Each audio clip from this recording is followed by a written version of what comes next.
అందరికీ నమస్కారం. ఈ రోజుల్లో 5-10 రూపాయలకు కప్ కాఫీ కూడా రాదు. అలాంటిది మన ప్రభుత్వం అన్నా క్యాంటీన్లలో కేవలం 5 రూపాయలకే భోజనాన్ని అందిస్తోంది. ఇటు కర్ణాటకలో కూడా ఇందిరా క్యాంటీన్లలో కేవలం 10 రూపాయలకే మంచి భోజనాన్ని అందిస్తున్నారు. ఫ్రెండ్స్, ఈ వీడియోలో మనం ఈ 2 క్యాంటీన్లలో భోజనం ఎలా ఉందో తెలుసుకుందాం. మొదట మనం మన ఆంధ్రప్రదేశ్లోని అన్నా క్యాంటీన్లో భోజనం ఎలా ఉందో చూద్దాం. ఇప్పుడు నేను మదనపల్లిలో ఉన్న అన్నా క్యాంటీన్ వద్ద ఉన్నాను. ఈ అన్నా క్యాంటీన్ బయట నుంచి చూస్తుంటే ఒక స్టార్ హోటల్లా ఉంది. నేను ఇక్కడ 5 రూపాయలు ఇచ్చి భోజనానికి టోకెన్ తీసుకున్నాను. ఇక్కడ చేతులు కడిగే స్థలం కూడా చాలా క్లీన్గా ఉంది. ఇప్పుడు మనం చేతులను కడుక్కొని లోపలికి వెళ్దాం. ఇక్కడ చూడండి, వడ్డించే వాళ్ళు మొహానికి మాస్క్ ధరించారు, తలకి క్యాప్ అయితే పెట్టుకున్నారు, చేతికి కవర్ గ్లౌజులు అయితే ధరించి చాలా శుభ్రతని మెయింటైన్ చేస్తున్నారు. మనం తీసుకున్న టోకెన్ వీళ్ళకి ఇచ్చినట్లయితే మనకు భోజనాన్ని వడ్డిస్తారు. మన ప్రభుత్వం అన్నా క్యాంటీన్లను ఏర్పాటు చేసి చాలా మంచి పని చేసింది. ఇక్కడ ప్రతిరోజు ఎంతోమంది పేదవారు, రోజువారీ కూలీలు, ముసలివాళ్ళు అతి తక్కువ ధరకే ఇక్కడ భోజనం చేస్తారు. ఇక్కడ భోంచేసే వారికి ఫ్యాన్ సదుపాయం కూడా ఉంటుంది. ఇక్కడ శుభ్రతను కూడా చాలా బాగా మెయింటైన్ చేస్తున్నారు. ఇక్కడ చూడండి ఎంతమంది భోజనం చేయడానికి వచ్చారు. ఈ క్యాంటీన్లో టేబుల్స్ ఉంటాయి, మనం నిల్చొని తినాల్సి ఉంటుంది. నేను కూడా టోకెన్ ఇచ్చి రైస్ అయితే పెట్టించుకున్నాను. ఇక్కడ రైస్తో పాటు 2 రకాల కూరలు, పెరుగు, అలాగే పచ్చడి అయితే పెట్టారు. రైస్ను చూడండి ఎంత బాగుందో, మంచి నాణ్యమైన బియ్యంతో చేసినట్టున్నారు.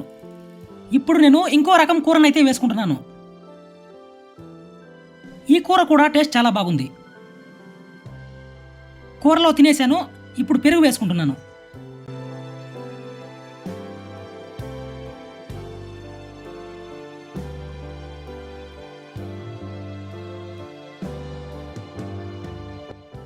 పెరుగు కూడా టేస్ట్ చాలా బాగుంది, కడుపులో చాలా చల్లగా ఉంది. నాకు ఇక్కడ భోజనం చాలా బాగా నచ్చింది. అన్నం పూర్తిగా తినేశాను. మనం తిన్న ప్లేట్ని ఇక్కడ పెట్టేయాలి. నేను కూడా నా ప్లేట్ని ఇక్కడ పెట్టేశాను. ఇది ఆహార పట్టిక. ప్రతిరోజు భోజనం ఇక్కడ ఏమేం పెడతారో మొత్తం లిస్ట్ ఇచ్చారు. ఇక్కడ మనం త్రాగడానికి మంచి ఫిల్టర్ నీళ్లను ఏర్పాటు చేశారు. ఇక్కడ చూడండి, మనం వెహికల్స్ని పార్కింగ్ చేసుకోవడానికి ప్లేస్ ఎంత విశాలంగా ఉందో. ఈ అన్నా క్యాంటీన్లో భోజనం నాకు నచ్చింది. అలాగే మనం కర్ణాటకలో ఉన్న ఇందిరా క్యాంటీన్లో భోజనం ఎలా ఉంటుందో తెలుసుకుందాం. ఇప్పుడు మనం బెంగళూరులో గరుడాచార్పాలె వద్ద ఉన్న ఇందిరా క్యాంటీన్ వద్ద ఉన్నాం. ఇందిరా క్యాంటీన్ కూడా బయట నుంచి చూస్తుంటే చాలా అద్భుతంగా ఉంది. బెంగళూరులో చిన్న చిన్న ఉద్యోగాలు చేసుకునే వారి ఆకలిని ఈ ఇందిరా క్యాంటీన్లు తీరుస్తున్నాయి. ఇందిరమ్మ ఫోటో చూడండి ఎంత బాగుందో. ఇక్కడ వాతావరణం కూడా చాలా బాగుంది.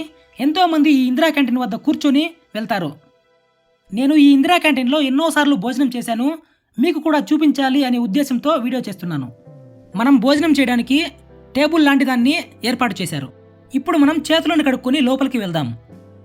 ప్లేట్లు చూడండి ఎన్ని ఉన్నాయో. ప్లేట్లు కూడా చాలా శుభ్రంగా ఉన్నాయి. మనకు ఇక్కడ టిఫిన్ 5 రూపాయలకు లభిస్తుంది. మనం లంచ్ కానీ డిన్నర్ కానీ చేయాలంటే 10 రూపాయలు అయితే చెల్లించాల్సి ఉంటుంది. క్యాంటీన్ ఓపెన్ చేయగానే భోజనం చేయడానికి జనాలు వస్తున్నారు. ఇక్కడ మనకు ముద్ద అలాగే రైస్ కూడా దొరుకుతుంది. మనకు ముద్ద కావాలంటే ముద్ద పెట్టించుకోవచ్చు, రైస్ కావాలంటే రైస్ పెట్టించుకోవచ్చు. 10 రూపాయలకి మనకు ఏదో ఒకటి మాత్రమే పెడతారు. భోజనం చేయడానికి చూడండి ఎంతమంది వచ్చారో, ఇంకా వస్తూనే ఉంటారు. ఇక్కడ నీట్నెస్ని చాలా బాగా మెయింటైన్ చేస్తున్నారు. నాకు ఈ ఇందిరా క్యాంటీన్ కూడా చాలా బాగా నచ్చింది. ఇక్కడ వడ్డించే వాళ్ళు మనతో ఎంతో వినయంగా మాట్లాడతారు. మనకు 10 రూపాయలకు ఏమేం పెట్టారో చూద్దాం. రైసు, సాంబార్ ఇచ్చారు, పెరుగన్నం ఇచ్చారు, అలాగే ఆవకాయ కూడా ఇచ్చారు. రైస్ చూడండి ఎంత బాగుందో. 10 రూపాయలకే ఇంత మంచి రైస్ ఇవ్వడం చాలా గ్రేట్ అని చెప్పవచ్చు. రైస్ను సాంబార్లో తింటుంటే చాలా టేస్టీగా ఉంది.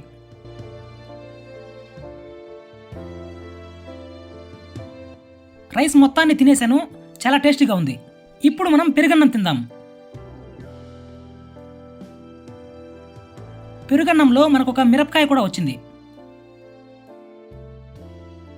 పెరుగన్నం కూడా చాలా టేస్టీగా ఉంది.